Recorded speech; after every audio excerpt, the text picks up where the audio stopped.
Salut, salut leader, j'espère que tu vas bien. Aujourd'hui, je te parle de comment motiver ton équipe en temps de grisaille. Pourquoi je te parle de ça? Parce que autour de moi, j'ai beaucoup les commentaires récemment, comme quoi que bon, ben, le soleil commence à se coucher plus tôt, l'énergie commence à diminuer, l'intérêt, la motivation baisse.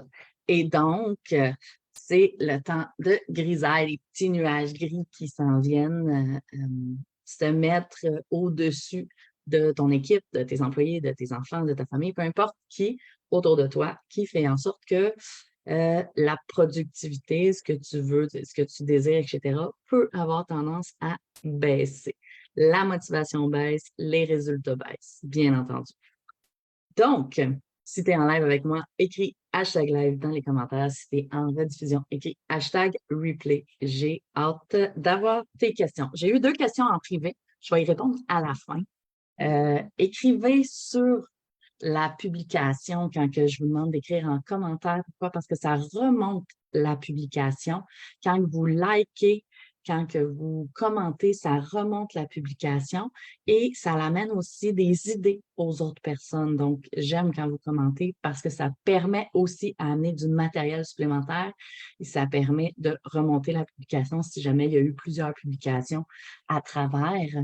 Ben, dans ce cas-là, elle reste en haut de top of the line. Donc, merci pour les 2 questions en privé. Je vais y répondre. En fait, ça se peut que j'y réponde pendant que je te parle du sujet du jour. Si jamais j'ai pas répondu, bon, tu pourrais écrire dans les commentaires que ça n'a pas complètement répondu et je pourrais voir qu'est-ce qui manque dans l'explication. Donc, est-ce que est-ce que ça t'arrive de te rendre compte que il y a des moments où est-ce que c'est plus difficile, autant pour toi que pour ton équipe, que pour les autres. Il y a des moments où est-ce que peut-être qu'il y a moins de soleil, peut-être que il y a d'autres intérêts aussi. Des fois, il y a des focus qui sont éloignés.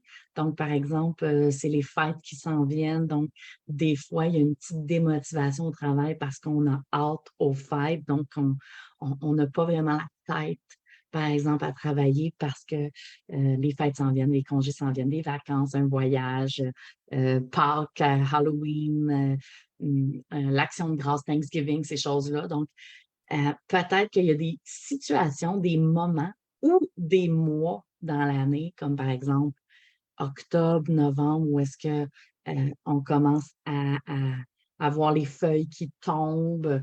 On voit là, la transition, on s'en va vers on est en automne, on s'en va vers le froid. Si vous êtes au Québec, on s'en va vers le froid, la neige, les tempêtes, la glace, gratter les voitures, les démarreurs à distance, le tempo, et tout ça. On ferme la cour, on ferme les piscines et donc on sort les vêtements d'hiver, les manteaux et tout ça. Ça peut être des, des, euh, des mois qui sont plus difficiles côté motivation si tu aimes moins cette période-là.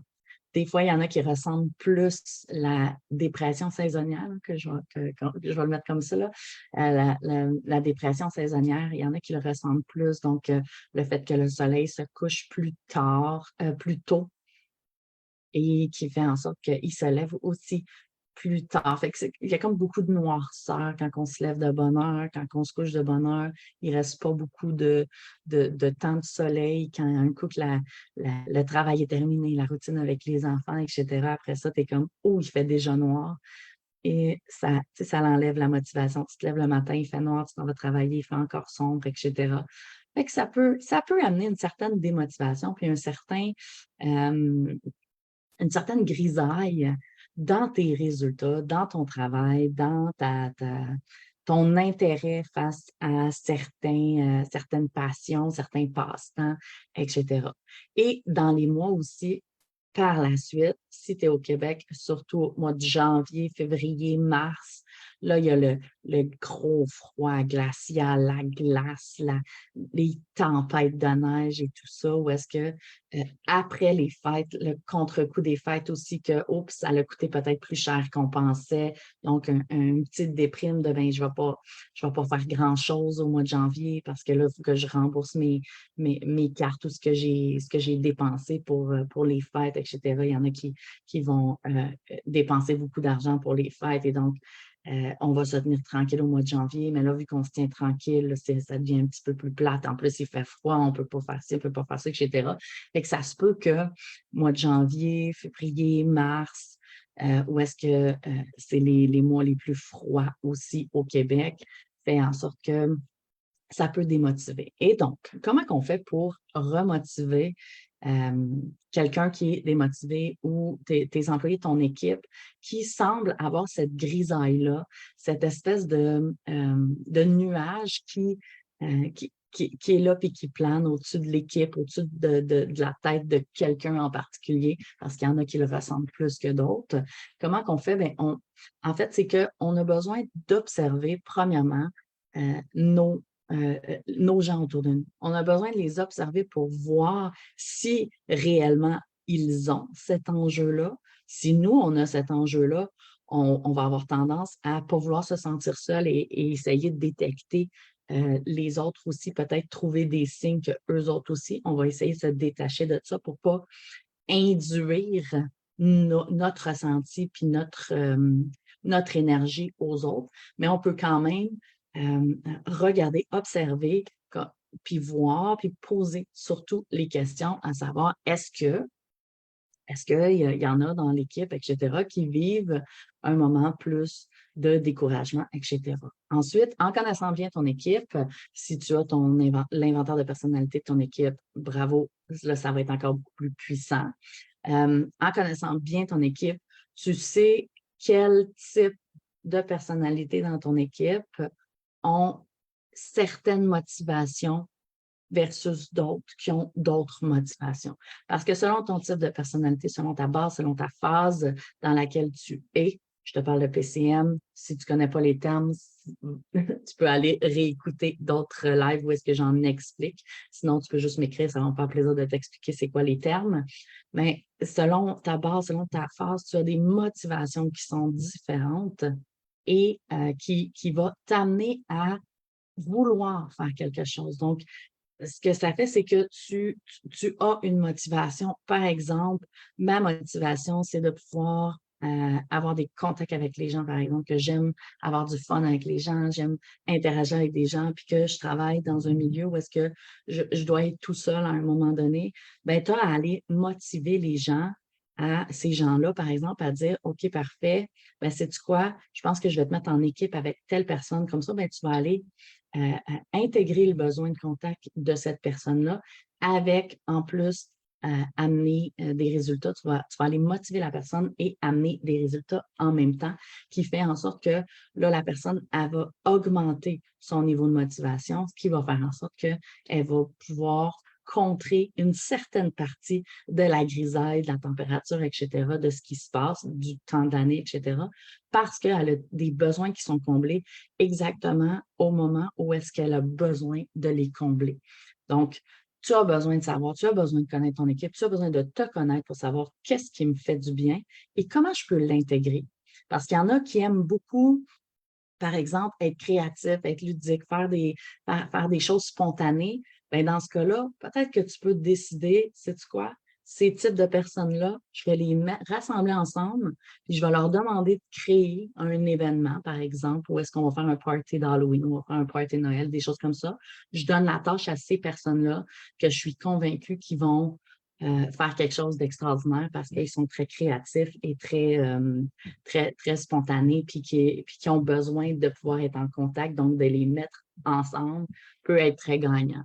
Il y en a d'autres qui ont besoin d'autre chose. Bon, mais dans ce cas-là, ces personnes-là, je vais momentanément, c'est très momentané parce qu'on ne peut pas faire ça à l'année non plus, de dire, bon, ben toi, si tu n'es pas dans l'événementiel, toi, tu fais des parties à tous les mois, c'est pas nécessairement ça. Mais dans un temps où est-ce que tu vois que la motivation générale des troupes baisse, tu as à trouver comment revirer ta médaille pour pouvoir dire, OK, on va amener de la motivation supplémentaire, on va amener des choses différentes qui vont faire en sorte que les personnes vont pouvoir combler leurs besoins direct au travail, direct au moment où est-ce que, ils en ont le plus besoin, qui va faire en sorte que ça va augmenter le niveau d'énergie, ça va augmenter la vibration de l'équipe, puis que ça va permettre d'augmenter aussi les résultats, la motivation et ramener des sourires, même s'il y a le temps de grisaille qui est en arrière, on le repousse pour pouvoir permettre au soleil de rebriller. Donc, même si le soleil ne brille pas dehors, au moins, tant que le soleil brille dans vos cœurs, ça va bien. Fait que comment motiver son équipe? La base pour ça, c'est de connaître son équipe.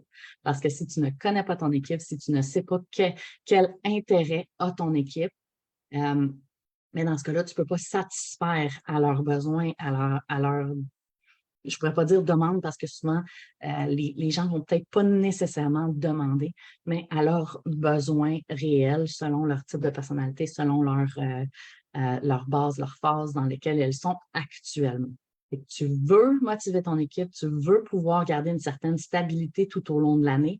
Dans ce cas-là, si tu gardes toujours la même structure tout au long de l'année, tu vas voir que ça va se fluctuer versus quand tu changes momentanément, pas obligé d'être un gros changement non plus, momentanément, certains aspects, tu risques de garder une constance tout au long de l'année pour pouvoir aider à motiver tes troupes, autant en temps de grisaille qu'en temps de beau temps.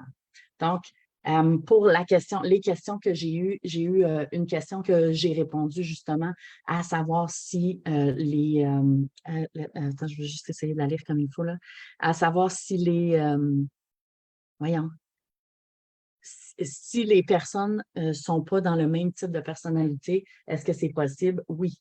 Parce que si on n'a pas le même type de personnalité, mais on a quand même certaines personnes qui peuvent avoir des intérêts communs selon leur type de personnalité pour les motiver, mais on va les motiver différemment, même si c'est un intérêt commun. Fait que si, par exemple, moi, je suis pas de type énergiseur, ludique, créatif, etc., que pour créer un projet, mais que moi, j'adore créer des projets, mais je suis plus de type minutieux, très consciencieux, très perfectionniste. Et dans ce cas-là, je ne vais pas me motiver de la même manière, mais ça peut être le même projet. Fait que c'est là que c'est important de connaître c'est quoi le besoin de la personne parce que je ne vais pas la motiver de la même manière. Puis je ne vais pas la reconnaître de la même manière non plus parce que les besoins qui sont là sont différents, même si l'intérêt est le même. Donc, tu as à connaître bien ton équipe, savoir c'est quoi leur intérêt. La meilleure manière de connaître ton équipe, c'est de faire l'évaluation du personnel, leur inventaire de personnalité, et c'est aussi de leur poser des questions, d'être plus proche de ton équipe, d'être plus proche de ton monde. Parce que sinon, ce que tu fais, c'est que tu induis toi-même. Moi, je pense que telle personne aime telle affaire. Moi, je pense que telle personne aime telle affaire. Et donc, ça reste ta perception à toi avec ton filtre à toi, ta perception à toi, avec ton filtre à toi, qui va amener une induction dans le monde de l'autre et que finalement, tu vas interpréter et finalement, tu vas essayer d'offrir quelque chose qui, peut-être, 50 du temps, ne fonctionnera pas. Fait que t'es mieux de connaître la personne, au moins y poser des questions, sinon faire son inventaire de personnalité pour vraiment apprendre à motiver on the spot la personne, savoir exactement ce qu'elle a besoin puis comment elle en a besoin pour pas avoir à faire des essais-erreurs, qui prend énormément de temps, beaucoup d'énergie, de l'argent aussi, étant donné que la productivité abaisse. Donc, tu veux garder une certaine constance et même augmenter parfois les profits, la productivité, les résultats. Et donc, apprends à connaître ton équipe sur le bout des doigts pour pouvoir permettre de mieux communiquer avec la communication adaptative, mieux interagir avec la reconnaissance, le fait de combler les besoins de la personne et ça va mieux motiver également tes troupes, autant en temps de grisaille en bon temps, parce que de toute manière, on aime ça avoir une équipe, des troupes bien motivées. Fait que si vous avez d'autres questions, écrivez-les en commentaire, ça va me faire plaisir. Et je vous souhaite une super belle journée. À bientôt. Salut.